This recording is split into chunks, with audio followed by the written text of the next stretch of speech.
हाय दोस्तों, सभी को एक्सेल पीएससी एजुकेशन में स्वागत है। पिछले क्लास में हम भक्तिकाल से संबंधित कुछ प्रश्न पढ़े थे। आज भी हम भक्तिकाल से ही संबंधित कुछ प्रश्न पढ़ेंगे। चलो देखते हैं।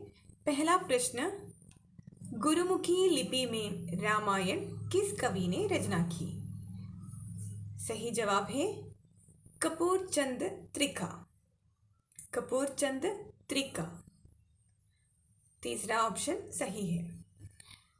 अगला प्रश्न है, मध्ययुगीन राम काव्य परंपरा का अंतिम कवि है? सही जवाब कृपाराम, ऑप्शन सी कृपाराम। अगला प्रश्न है, जग सुहाग मिथ्यारी सजनी हवा हावाम हो मिट जासी। जग सुहाग मिथ्यारी सजनी हावाम हो मिट जासी। उक्त पंक्तियां किस उपासिका की है? सही जवाब है मीरा। अगला प्रश्न, साहित्य लहरी का सबसे विवादित विषय था विषय वस्तु। साहित्य लहरी का सबसे विवादित विषय था विषय वस्तु। अगला प्रश्न, दृष्टकूट पद से तात्पर्य है शब्दार्थ चमत्कार से युक्त शब्द। शब्दार्थ चमत्कार से युक्त शब्द। अगला प्रश्न, जान कवि की रचना नहीं है? कथा कलंदर। कथा कलंदर जान कवि की रचना नहीं है। अगला प्रश्न, कहीरी नलिनी तू कुम्हिलानी, यह पंक्ति किसकी है? कबीर की। यह पंक्ति कबीर की है। आसाधी भार सोहिला रहीदास जपुजी किस कवि की रचना है? गुरु नानक की रचना है। अगला प्रश्न, श्रृंगार रस के घोर विरोधी कौन से संत थे? सुंदरदास। सुंदरदास श्रृंगार रस के घोर विरोधी कवि थे। भक्तिकाल को किसने सबसे पहले स्वर्णकाल कहा? ग्रियर्सन ने। भक्तिकाल को सबसे पहले स्वर्णकाल कहने वाला है ग्रियर्सन। ब्रह्म सूत्रों के रचनाकार थे बादरायण। ब्रह्म सूत्रों के रचनाकार थे बादरायण। अगला प्रश्न, कबीर एवं अन्य निर्गुणपंथी संतों के द्वारा अंतस्था साधना में रागात्मिका भक्ति और ज्ञान का योग तो हुआ, पर कर्म की वाही दशा रही जो नादपंथियों के समय थी। यह कथन है आचार्य शुक्ल जी की। अगला प्रश्न, सगुणोपासक भक्त भगवान के सगुण और निर्गुण दोनों रूप को मानता है, पर भक्ति के लिए सगुण रूप ही स्वीकार करता है। निर्गुण रूप ज्ञान मार्गों के लिए छोड़ देता है। यह कथन है आचार्य शुक्ल जी की। संप्रदाय परंपरा का सबसे प्राचीन संप्रदाय है ब्रह्म संप्रदाय। अगला प्रश्न, भक्ति काल के दो प्रचलित धर्म थे, हिंदू मुस्लिम। वैष्णव भक्ति के विकास क्रम में पहले क्रम पर विकास हुआ राम भक्ति का। राम भक्ति परंपरा को उत्तर भारत में युगानुरूप भावभूमि प्रदान कर लोकप्रिय बनाने का श्रेय जाता है रामानंद को।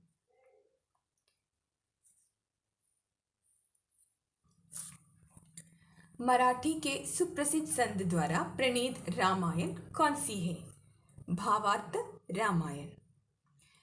विष्णुदास, मधुसूदन, श्रीधर आदि ने किस भाषा में राम काव्य का प्रणयन किया? गुजराती। विष्णुदास, मधुसूदन, श्रीधर आदि ने किस भाषा में राम काव्य का प्रणयन किया? गुजराती भाषा में। रामानंदी वैष्णवों की एक शाखा सगुणोपासना से कुछ हटकर योगपरक सिद्धियों में आस्था रखती है। यह कहलाती है तपस्वी शाखा। उनका सारा काव्य समन्वय की विराट चेष्टा है। उसमें केवल लोक और शास्त्र का ही नहीं, गृहस्थ और वैराग्य का उपर्युक्त कथन है हजारी प्रसाद द्विवेदी जी की। मानस में श्रृंगार के किस रूप का वर्णन हुआ है?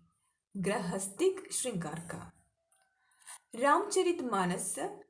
रामचरितमानस शीर्षक में मानस शब्द अभिव्यंजना करता है हृदय की। तुलसीदास उच्च कोटि के भक्त तो थे ही, वह ज्योतिष ज्ञान की भी ज्ञाता थे, जो प्रकट होता है उनके निम्नलिखित ग्रंथ में। रामाज्ञा प्रश्न में तुलसीदास उच्च कोटि के भक्त तो दे ही, वह ज्योतिष ज्ञान की भी ज्ञाता थे, जो प्रकट होता है उनके निम्नलिखित ग्रंथ में। रामाज्ञा प्रश्न। अगला प्रश्न है, मध्ययुगीन राम काव्य परंपरा के अंतिम उल्लेखनीय कवि है महाराज विश्वनाथ सिंह। वर्णानामर्थसंघानां रसानां चंद समपि मंगलाना च वाणी विनायको किस ग्रंथ में आया है? रामचरितमानस में। वर्णानामर्थसंघाना रसानां चंद सामपि मंगलाना च वाणी विनायको, यह रामचरितमानस की मानस में लिखा हुआ पंक्ति है। अगला प्रश्न, गोरख जगायो जोग बगदी भगायो लोग किसकी पंक्ति है? तुलसीदास की। तुलसीदास जी उत्तरी भारत की समग्र जनता के हृदय मंदिर में पूर्ण प्रेम प्रतिष्ठा के साथ विराज रहे हैं। किसका कथन है? आचार्य शुक्ल जी की। सीधा राम को युगल सरकार का संबोधन कौन से मत के लोग देते हैं? स्वसुखी शाखा। सीताराम को युगल सरकार का संबोधन कौन से मत के लोग देते हैं? स्वसुखी शाखा। अगला प्रश्न, रामचरितमानस में वक्ता श्रोता युग्म में कितने हैं? 4। रामचरितमानस में वक्ता श्रोता युग्म में कितने हैं? 4। अगला प्रश्न, भक्ति रासमृत सिंधु काव्य की रचना किसने की थी? भक्ति रासमृत सिंधु काव्य की रचना रूप स्वामी जी ने की है। रूप स्वामी ने की है। जुगल भान चरित्र किसकी रचना है? कृष्णदास की। श्याम सखाई किसकी रचना है? नंददास की। अष्टचाप के कवि चित स्वामी अष्टचाप में दीक्षित हुए चमत्कारी व्यक्ति के कारण। नंददास को जड़िया कहने का अभिप्राय है काव्य में उपयुक्त शब्द चयन तथा उसका सुष्ठु प्रयोग। अगला प्रश्न, सूरदास और नंददास द्वारा रचित भ्रमर गीत में मूल अंतर है। नंददास की गोपियां सूरदास की गोपियों से अधिक मुखर और तार्किक है। अगला प्रश्न, निम्नलिखित में से कौन सा कृष्ण उपासक भगत आचार्य अपने समय का महान संगीतज्ञ भी था? स्वामी हरिदास। निम्नलिखित में से कौन सा कृष्ण उपासक भगत आचार्य अपने समय का महान संगीतज्ञ भी था? वो है स्वामी हरिदास। निम्नलिखित कवियों में से महावाणी रचना के रचयिता कौन है? हरिव्यास देव। मधुबन तुम कट रहत हरे किसकी पंक्ति है? सूरदास की। तपस्वी शाखा का प्रवर्तन किसने किया? किलहदास ने। तपस्वी शाखा का प्रवर्तन किलहदास ने किया। भक्ति काल के राधा और कृष्ण निम्नलिखित में से क्या थे? शक्ति और ब्रह्म। जानकी की सखी बनकर रचना करने वाले राम भक्त कवि का नाम बताइए। अग्रदास। अगला प्रश्न, कबीर काव्य में उपलब्ध कुंडलिनी योग के शब्द किसके प्रभाव से गृहीत है? नाद संप्रदाय से। राघवाचार्य जी किस प्रमुख व्यक्ति के गुरु थे? रामानंद के। राम भक्ति शाखा में किसने वैरागी दल का गठन किया? रामानंद। कृष्ण भगत को साहित्य के रस रित्र परिपाटी पर किसने स्थापित किया? सनातन गोस्वामी ने। कृष्ण भक्त को साहित्य के रस रित्र परिपाटी पर किसने स्थापित किया? सनातन गोस्वामी ने। चित्राधार, कानन कुसुम, झरना और प्रेम पथिक काव्य ग्रंथ किसके हैं? जयशंकर प्रसाद की। चित्राधार, कानन कुसुम, झरना और प्रेम पथिक काव्य ग्रंथ जयशंकर प्रसाद की रचना है। प्रकृति के सुकुमार कवि के नाम से प्रसिद्ध निम्नलिखित में से कौन है? सुमित्रानंद पंत।